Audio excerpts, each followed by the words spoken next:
students, so this is a chapter 5 English answer key, chapter 5th answer key, and the amazing world of puppets.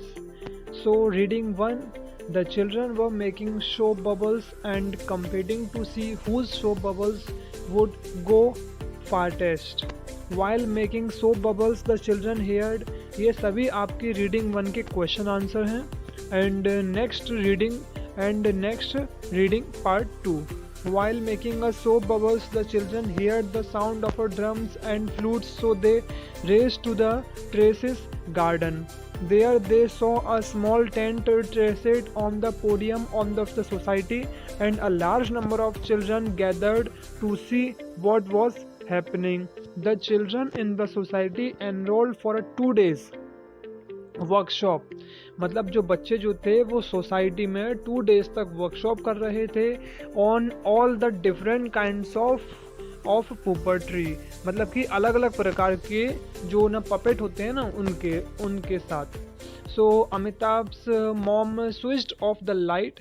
तो अमिताभ की mom थी, उन्होंने light को off कर दिया because she was not sleeping, क्योंकि वो सो नहीं पा रही थी. And instead was busy making shadows using her hands.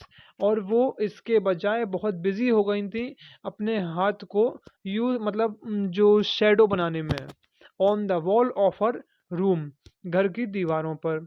During the 2 days workshop, फिर वो वर्कशॉप 2 डेज तक रही. The children were entertained by shadow puppets, glove puppets and rod puppets. Shadow puppets are flat figures. They are cut out of leather, which is then treated to make it translucent. They are pressed against the screen with the strong source of light behind it. The treatment between the light and the screen make colourful shadows. और जो light की और screen की shadow थी वो बहुत colourful थी for the viewers, जो देखने वाले थे, who sit in front of the screen, और जो उसके सामने बैठे हुए थे. The glove puppets are also known as sleeve, hand और पाम पपेट्स, क्योंकि वो अपने हाथ से बना रहे थे और अपनी हथेलियों से चला रहे थे. The rod puppets are an extension of a glove puppets, but often much larger and supported and manipulated by rods from below.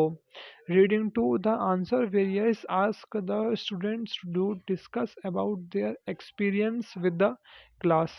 ये आपका है रीडिंग 2 का. This is the grammar. ये adjective, the classroom was very noisy आएगा, noisily आएगा, noisy आएगा. बिल्कुल classroom में था, बहुत नॉइजी था. She answered the phone eagerly, eagerly not eager, eagerly. This sure sang sound की वेल, सेंग वेल, वह अच्छी सुरीली गा रही थी. I go to the gym regularly, मैं जिम जाता हूँ regularly. The valley looks beautiful या ब्यूटीफुली, ब्यूटीफुल. ये आपको याद रखने हैं. It is the revision part. And okay, so this is a revision part, and you revise all the adjectives and adverb. Okay, it's very important. The solution to this problem seems obvious.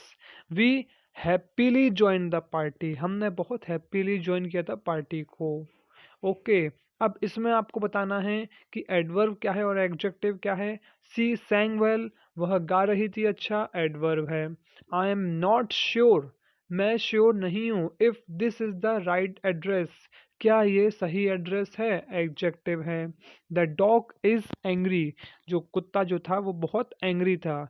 He is barking angrily, और वो भौंक रहा था बहुत गुस्से में. तो ये क्या होगा, एडवर्ब है ना. I am surely solve this problem, हम इस प्रॉब्लम को जरूर सॉल्व करेंगे. ये क्या होगा, एडवर्ब होगा. द कैट क्रीपेट नियर, जो कैट जो था वो कारपेट के नियर था, adverb. I had nearly open the door from the robber, ये adverb. She is a careful driver, वो बहुत केयरफुल ड्राइवर है। एडजेक्टिव है। एडजेक्टिव मतलब जब अपन किसी भी ऑब्जेक्ट की किसी भी की भी विशेषता बताते हैं उसको बोलते हैं एडजेक्टिव। और फिर है suddenly the wind change direction, suddenly wind change हो गई, ये एडवर्ब हो गया। अब देखिए vocab part. Phrasal verb, please fill in this application form, यहाँ पे फिल इन आएगा। Turn off the lights when you leave the room, lights को ऑफ कर दीजिए जब आप रूम से जाते वक्त। The plane will take off at 6 o'clock, plane take off करेगा कब करेगा? 6 o'clock पर। इट वॉज कोल्ड आउटसाइड, बाहर बहुत सर्दी है। So I had to put on a jacket, so हमको जैकेट पहन लेनी चाहिए। Please don't give up. I know that you will eventually succeed. Wake up, you are late for school. You need to speak up. तुम्हें बोलना चाहिए if you want everyone to understand your problem. यदि आप अपनी problem समझते हैं तो मतलब if you want, यदि आप चाहते हैं everyone to understand, सभी आपको समझें आपकी problem. Okay, and this is the poem under the stream. ये आपके पोयम थी जो आपको बताना था। ये उसका रीडिंग पार्ट 1 है। The boy saw the huge crystal palace under the river. Boy को क्या मिला था उस, और ये था पहले वाले का। सेकंड का था वीपन। थर्ड का a clown fish whizzed after the soul of squid. And fourth one is a starfish and a jellyfish resemble two old retired men, a baby shark, sunshine. Seventh is multicolored coral and sweet were all over the river bed. ये आपकी activity part है। This is your activity part. Okay, so this is complete this session. Thank you.